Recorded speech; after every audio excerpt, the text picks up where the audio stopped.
Teman-teman, di edisi 27 ini, saat teduh kita berdasarkan Kitab Keluaran pasal 13, ayat 17 sampai dengan 22. Kita melihat Tuhan mulai merealisasikan janjinya menuntun bangsa Israel keluar dari Mesir. Dulu Mesir adalah cara Tuhan untuk menyelamatkan Israel. Ketika kelaparan hebat melanda seluruh bumi, Tuhan menjadikan Mesir sebagai sebuah solusi.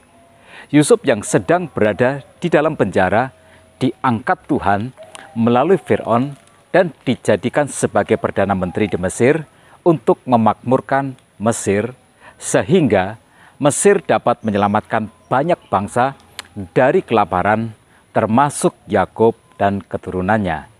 Tetapi Mesir bukanlah tanah perjanjian.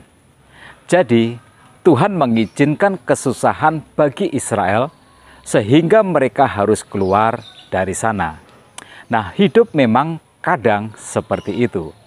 Kita dibawa dari satu kehidupan ke kehidupan yang lain, tetapi di dalam setiap kesusahan pasti ada pertolongan Tuhan.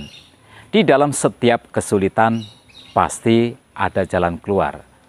Dan jika kita mengalami sebuah perubahan dalam kehidupan ini, jangan panik, jangan berburuk sangka.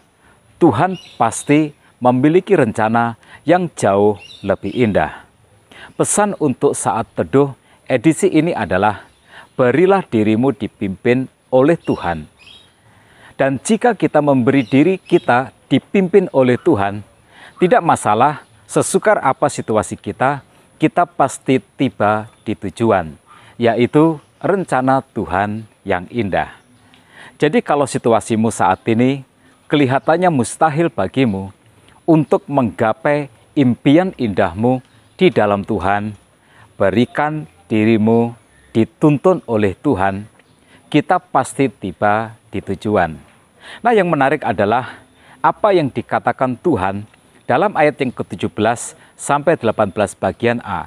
Setelah Fir'aun membiarkan bangsa itu pergi, Allah tidak menuntun mereka melalui jalan ke negeri orang Filistin, walaupun jalan ini yang paling dekat.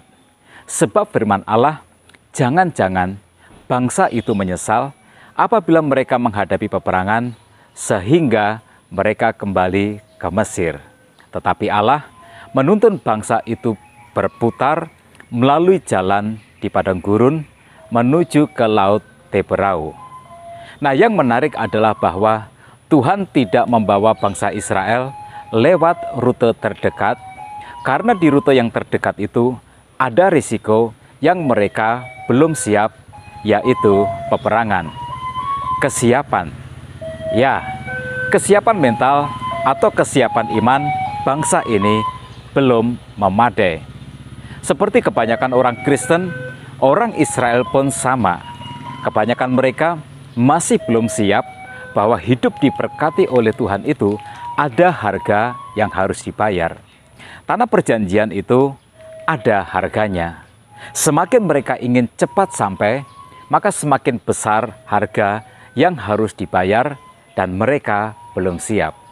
Seperti kata Tuhan tadi, jangan-jangan bangsa itu menyesal apabila mereka menghadapi peperangan sehingga mereka kembali ke Mesir. Ya, semua ada harganya yang harus dibayar. Segala sesuatu ada yang namanya proses. Hidup itu butuh proses, sukses itu butuh proses. Untuk menjadi hebat dan diberkati Tuhan, ada prosesnya. Tidak ada yang namanya makan siang gratis. Dan karena di mata Tuhan mereka tidak siap, maka Tuhan membawa mereka berputar melewati rute yang lebih jauh, yaitu lewat Laut Teberau. Jadi sekarang kita sudah ketemu jawaban mengapa doa kadang ada yang cepat dijawab, kadang ada yang masih harus menunggu waktu. Saat kita masih harus menunggu, bukan karena Tuhan membutuhkan waktu, tetapi kitalah yang membutuhkan waktu untuk siap menerima jawaban dari Tuhan. Dalam ayat yang ke-18 bagian B dikatakan, dengan siap sedia berperang, berjalanlah orang Israel dari tanah Mesir. Ya, kita harus siap. Kalau kita tidak siap, kita tidak akan berani melangkah. Dan kalau kita tidak berani melangkah, kita tidak akan kemana-mana. Jadi dalam hidup ini, beranikan dirimu untuk melangkah, siap dengan segala risiko. Ini juga yang harus menjadi pelajaran bagi kita. Walau Tuhan yang menuntun hidup kita, seperti bangsa Israel ini, mereka harus siap untuk berperang, dan peperangan tidak akan terelakkan. Jadi, ini pelajarannya. Walau Tuhan yang menuntun kita, tidak berarti bahwa semuanya akan serba mudah. Tantangan, ujian, atau cobaan tetap menjadi bagian yang tidak terelakkan selama kita mengikut Tuhan. Karena itu, yang terpenting di dalam hidup ini adalah Tuhan. Lihatlah ayat yang ke-21 sampai dengan 22. Tuhan berjalan di depan mereka pada siang hari dalam tiang awan untuk menuntun mereka di jalan, dan pada waktu malam hari dalam tiang api untuk menerangi mereka sehingga mereka dapat berjalan siang dan malam. Dengan tidak beralih, tiang awan itu tetap ada pada siang hari dan tiang api pada waktu malam di depan bangsa itu. Nah, ini yang paling penting, Tuhan ada bersama-sama dengan umatnya. Tuhan yang memimpin umatnya dan Tuhan yang berjalan di depan umatnya. Dengan Tuhan berjalan di depan bangsa ini, memimpin mereka, orang Israel pasti akan sampai ke tanah perjanjian. Dengan Tuhan ada dalam barisan bangsa Israel ini, peperangan mana yang tidak akan mereka menangkan? Nah, jadi yang terpenting di dalam hidup ini adalah Tuhan. Kalau kita punya Tuhan, semua pasti akan aman, walau kita harus masih menghadapi banyak rintangan.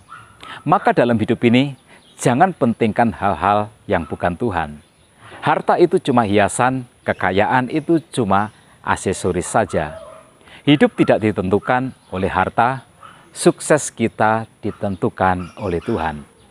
Walau saat itu orang Israel belum bisa melihat tanah perjanjian secara fisik, tidak masalah.